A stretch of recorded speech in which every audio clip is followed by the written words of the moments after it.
Hey guys, this is James Walsh from the Wrestling Epicenter, and I wanted to post our classic interview with superstar Billy Graham. I know it's probably somewhere out there already in the archives here on YouTube. I know you can download the MP3 at WrestlingEpicenter.com, but given the circumstances, I thought it would be a fitting tribute to the one and only superstar if we posted it up online. So here it is, in its entirety, in its raw goodness, from the high-tech audio cassette recording of a college AM radio station. Here is our classic 2006 interview with the one and only superstar Billy Graham. And it's genuinely, all joking aside, a honor to have had him on the show. And I hope you guys enjoy this little trip down memory lane. Rest in peace, superstar. Welcome back to the Blaze, 1260 AM. We are live here with the Wrestling Epicenter. I believe on the line with us right now is the one and only WWE Hall of Famer, superstar Billy Graham. Superstar, are you with us? Yes, sir. How you guys doing? Pretty good. Doing really well. It's an honor to have you on the program, sir. Well, thank you. I appreciate it very much. Being invited, I really do. Thanks, guys. Well, thank you. And, of course, your book is out in stores right now. Yes. Book and DVD is out there. Yes, absolutely. Both released through World Wrestling Entertainment. So the first question I have for you is, how is your relationship currently with the McMahon family? I've got a great relationship with Vince and Stephanie. Actually, Stephanie and I are very close, and of course we've mended all of our broken bridges, and it's a very great relationship. It's just nice to have that again. Especially at this point in my life, to have everything back in place is really a good thing, Hey, Mr. Graham, this is Brendan Brooks from the Wrestling Epicenter. He doesn't know his name, sorry. I can't even read right now, I'm sorry. That's okay. We're a little bit nervous. We're all like... No, that's okay. You just said Bruno. Did he just say Bruno? Well, because I'm reading a question about Bruno, and it's just kind of like... And his name's Brendan. And my name's Brendan. You know, man, Mr. Graham, it's been a long night, I guess, because, we're all students, I guess. But one question I've always wanted to ask you, what do you think is sort of missing nowadays from wrestling? I mean... You were the first person to really introduce the superstar, larger-than-life character thing, and I really want to sort of wonder your personal opinion on what's missing from wrestling nowadays. Yeah, speaking of Bruno, I was just in Pittsburgh this past Sunday at a book signing, and of course that's Bruno's hometown. And I was. This kind of leads right into your question about what's missing. We had 250 fans, come out to the book signing, quite a good turnout. Right. And I would say that 99 and 9/10% of the fans had never heard of Bruno Sammartino. They were all young fans, and they were just non-responsive to his name.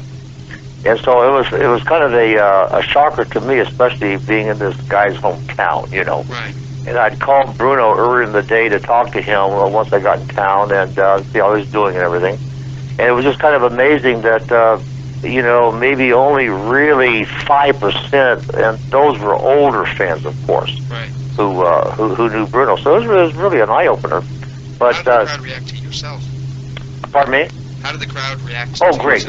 Yeah. Who you were? Oh, great, because I've had the exposure on WWE and the Hall of Fame, and all this stuff. So I had a great time with the fans. The fans, we enjoyed, taking photos with the fans, signing books, signing memorabilia, and all that stuff. It was a great show. Why do you think that Bruno wouldn't accept the nomination into the Hall of Fame? Well, Bruno's very bitter. I'll tell you how bitter he is. I don't know if it's an Italian ethnic trait. The word vendetta comes from Italian. Yeah. But his son David, who's a very good friend of mine, I haven't spoken to him in years. When he did some steroids there for a while in the early part of his career, David did. And when his father found out, Bruno found out, well, he disowned him. And now this is going on, 17 years now already? And he's never spoken a word to his son in 17 years. Completely disowned him for him doing steroids. So that shows you the mentality. And I've spoken to Bruno about the Hall of Fame, and he's told me he has zero interest in it, and that it means nothing to him because of his dislike for the McMahons, and he's just absolutely not interested, period. To him, it means nothing. It's just a title, you know. And so I try to convince him that it would be great for him to go in. It would really, all of his fans would really enjoy the event and everything. But he just has no interest in it, and he just his relationship with the Mans has always been the old man senior. He had a very good relationship with, but Vince Jr. He's always had a issue with from day one. So he just refuses to budge on the Hall of Fame deal. Now let me ask you, Mr. Graham. This is Ben with you, by the way. Yeah. You in 1977, 1978 went on a 10-month, the only reign you had with the world title, the then WWF, now WWE. It was then the WWF, if I'm correct. Right. Championship. And after reading your book, I found that you were really the original charismatic champion, and that had not it been for you losing the title to, I believe it was Bob Backlund you lost the belt to. And I'm not so sure if you were happy with that decision, but really, I need you to shed some light on me, because it seemed like had not that title change occurred, and had it been just a little bit later, you would have been Hulk Hogan. You would have been the icon of professional wrestling. Oh yeah, very true. Vince even mentions that in my book, quoting him. Right. And, yeah. Just to inform people, the title of your DVD is actually 20 years too soon. That's right, yeah. And that was Vince Sr., who made the decision at the time, was strictly traditional. You know, he didn't have the vision. He was strictly traditional, old school philosophy and mentality. And for one thing, he thought I was too big to be an actual baby face. And Backlund would be more of a sympathetic figure. And of course, it was a disastrous change at that time, and Backlund probably go down to history as the most unpopular champ, even though he had a 5-year reign of all times, because the fans just were not ready to accept a redheaded, freckly faced kid. A lot of people say he had absolutely no charisma. Oh no, of course not. No. He had zero charisma, and Vince Sr. Had asked me and had asked Dusty Rhodes on several occasions, how can we get this kid some charisma? And I said, you just can't give him charisma. You know, charisma, as you guys know, is a natural function. You can teach guys to be more charismatic for sure. But the real charismatic guys like myself, like Dusty Rhodes, and even Triple H, is a natural phenomenon. And so he was a very dull, very boring, champion.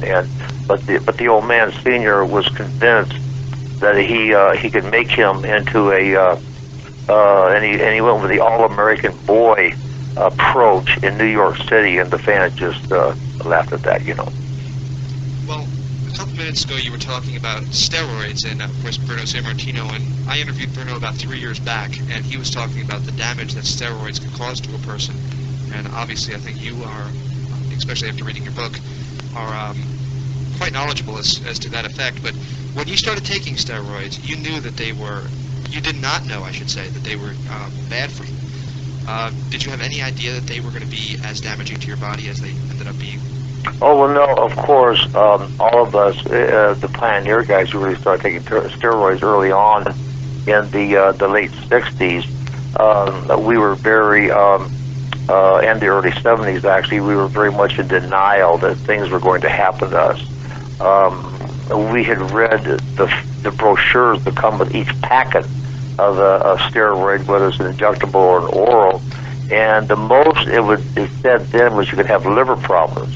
And so the mindset of all of us was, well, it could happen to somebody else, but we're really not going to get side effects. We were just very, very in denial of potential side effects.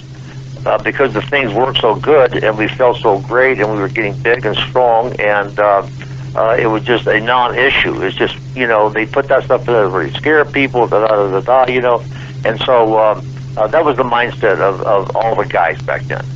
Mr. Billy Graham. Billy Graham, it's not Bruno. I know, I'm just... Yeah. Bruno's Yeah. like, sick of my head, get out of there, Bruno. Sorry about Well, a that. large portion of your book is devoted to health issues, and drug abuse and also steroid abuse. One thing I've always wanted to ask you is, there was a story about you contracting hepatitis C from bleeding in the ring.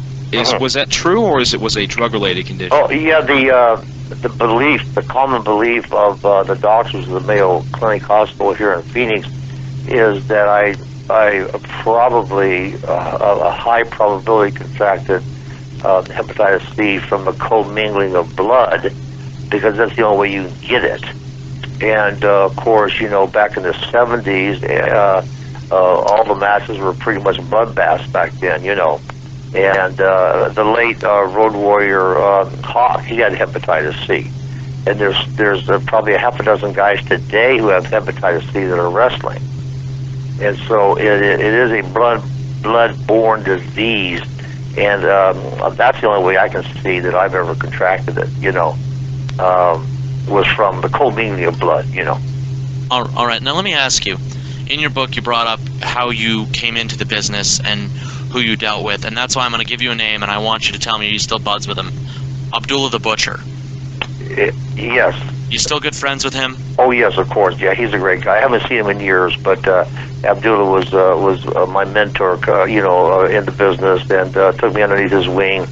And, yeah, he's one of the greatest guys I've ever met in the business, In watching your Hall of Fame exception, that's probably not the right word, but in watching your speech when you were inducted into the Hall of Fame, you talked very strongly about the donor cards and how people should carry donor cards. Would you mind telling us a little bit about the story of the young lady who saved your life? Oh, yeah, Katie Gilroy, local girl here in Phoenix, was a donor. Had signed her donor card. Her driver's license actually was just 16 years old, and so unfortunately, for her, 3 years ago, she killed a car wreck here in Phoenix, and I had the worst liver in the state, so I was number one on the list. And so by her being a donor, her liver came to me, and her heart went to another lady, and her kidneys went to a couple of Navajo Indian girls, and so it's remarkable, She saved a lot of lives. Yeah, oh, of course, yeah, it's amazing what one donor can do. They can take your corneas, they can take, almost your lungs. I mean, it's endless, and so that was a very heroic act, and so of course I had to pay, I mentioned her in my acceptance speech, so without her I really wouldn't be here, Right. The title of your autobiography is Tangled Ropes. Now, with so many wrestling books out there, you have your Mick Foley, you have your Stone Cold Steve Austin and their books. What makes yours stand out from the rest? I think the honesty of divulging into my steroid abuse and the drugs and the true mental state and the true events that I've gone through. I think there's a lot of the books they didn't want to, especially the Hulk's book, which is like a puff piece, and a lot of the books they don't want to really get into the legitimate hardships of their life. And so I felt that to really have an honest book, I had to really get down there and really tell some gritty stuff about me personally to give my book validity. And that's what I found. Except for Mick Foley. Mick Foley's a very good friend of mine. And, of course, he didn't have any drug issues and things like that as he was growing up. So that would be the only... otherwise, his book is fantastic, One of the things I found about your book that's different than a lot of the other wrestling books is that while yours is honest, it's not exactly diminishing to other people. Oh, right. No, I didn't take this opportunity to put anybody down or to tear anybody up or anything like that. I wanted to I wanted to be fair to everyone, and there was a few guys that I mentioned that were a little bit out of touch with reality. But overall, no, I treated everybody with absolute respect. Well, I gotta tell you, this is the most nervous question I've ever had with a guest, but let me ask it anyway. There's some people who say that when Vince McMahon was on trial in the mid-90s for steroids, that you were instrumental in that suit even coming to fruition. Is there any truth to that? His personal lawsuit you're talking about? Yes. I don't know. I know that the Zahorian lawsuit that I was, not the lawsuit, but the criminal charge against Zahorian that I was involved in carried a lot of weight. I think that the federal government at that time was after Vince because they believed this, and the story was pretty legitimate at that time, that he was involved in the mafia distributing steroids and things like that. And so the feds really believed that. And so it wasn't so much, I had no personal interest or involvement in his case. I think it was just they wanted to get him because they felt like he really was dealing steroids across the country. Was there any resentment from McMahon towards you for being a part of that? Being a part of what? The Sahorian. Oh, no. He would have rather I wouldn't have been involved, But, and of course, at that time, I was still very bitter with Vince. And then shortly after that trial, I filed a lawsuit against Vince, which was a fictitious lawsuit. But, and he knew that. And so but like I said, ever since then, everything has been totally buried. The hatch has been buried, and all's well, Interesting. Early in the show, we were discussing the WWE's new drug policy, and they're really starting to crack down on the abuse. Do you really think they'll actually go forward with this policy and be really strict with it, or is it sort of a Band-Aid situation? No, I have personal knowledge. I've spoken to the attorney who is handling the he's an intermediary to the person who will be doing the drug testing. Before I went back east and did some national talk shows about my book and DVD, their head attorney wanted to brief me on the steroid policy, and so I knew if I'd be asked that question, I knew exactly what was going on. And yes, the policy will probably come into effect right after WrestleMania. It's in effect now. They start testing? Yes. Okay, yeah. Valerie, my wife, just said she's on the website.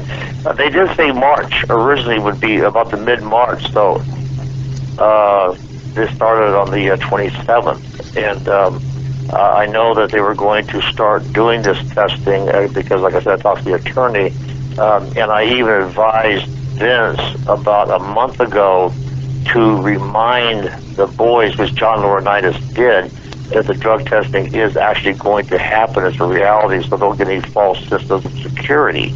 It's really coming down. Do you think some of the bigger names in the company might have that sense of security, like these rules do not apply to them? I don't think so, because I just came back from Trenton. We had Raw there about a week and a half back, and also in Baltimore for the SmackDown pay-per-view, and the guys really believe it's coming. And then, like I said, John Laurinaitis made that announcement a month ago to remind them that testing is coming. It's for real, so don't get a false sense of security. And I know just by looking at the bodies are really starting to come down now. The physiques are starting to deflate, and so even Triple H, he's way off his physique. Of course, Chris Masters, he's so young. Chris Masters is so young that he can still have a tremendous physique without steroids because he already has the muscle tissue built. All he has to do is keep working out and dieting, And so, but I have seen a lot of these guys shrink over the past couple months. Let me ask you something. A lot of people know this. Of course, you were born again following your evil deeds, and that's a big thing that you used to emphasize. Do you still keep up with a lot of your ministries? Not right now. No. I'm not doing anything actively at this time, and I found that it's just very difficult for me to continue in that at this time because of my the traveling that's involved and things like that, going across the country speaking and things like that. And so right now, actively, I'm not very active in it actually. We keep seeing you appear on World Wrestling Entertainment television, and in the late 80s, you actually did some color commentary. Any chance you'd like to step back into the booth? Oh, I'd love to, but the problem is Vince's new strategy is to have a more youth-orientated staff. And even Jerry Lawler, who's still a very young-looking guy, and he is young, actually, when you consider the overall picture of age, he has fear that his job may be on the line because Vince is insisting on youth and appearance over experience. And that's why, as you know, JR was released because he didn't have the youthful look as if that sells a ticket, which it doesn't. Let me ask you something. This is an interesting one. If you were in, since your DVD titled 20 Years Too Soon, and obviously a lot of the people around here believe that if you had been in a different era, you would have been the man. Mm-hmm. You would have been the guy to go to.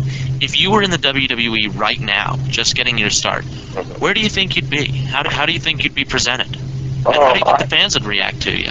Oh, I would still have a great character. However, the limitations on originality as far as scripts and things like that, and how they literally stifle a person's character because of their written scripts they have to follow. It leaves very little room for anybody to be original. They tell you what character you're going to be. Val Venus was told he's going to be a porno star, and that was the last thing he wanted to be because he's a very devout Christian guy and everything, a very moral Republican guy, And so, yeah, okay, well, great, yeah. And so that was a huge issue with him. But it seems to be that now, if I came along, I would never have been able to develop the persona of the superstar Billy Graham character because I wouldn't have had the freedom to do that. You see, the freedom of being original, and now,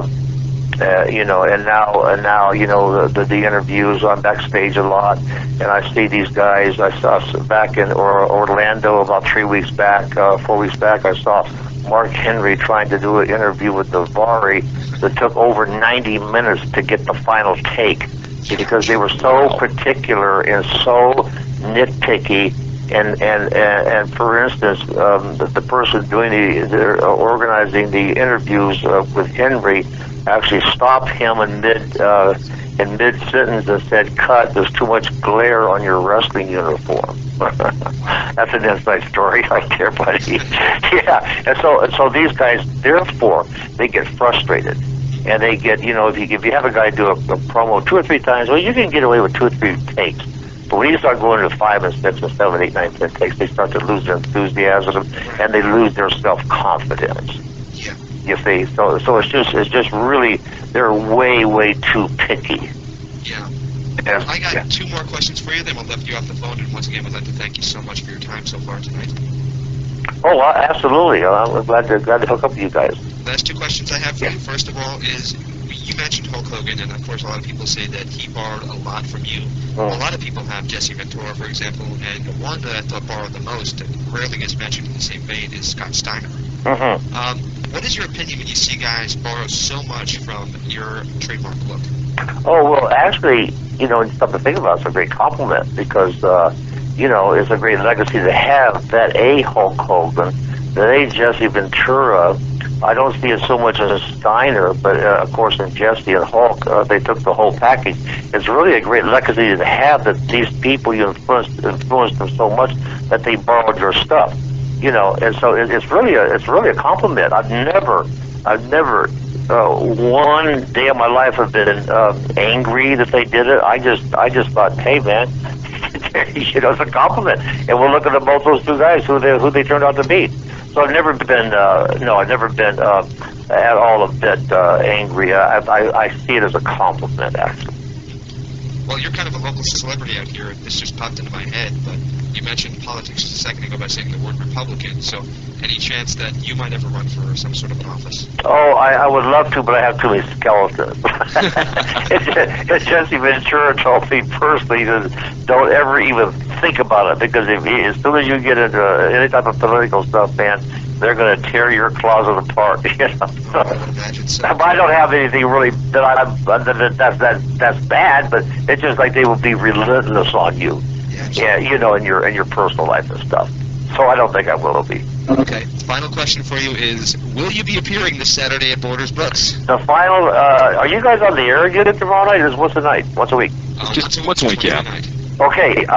They will have to tune in to some local. I don't know how they're going to find out, because honestly, we're up in the air about the book signing coming up because of the lack of publicity and lack of effort on the WWE's part.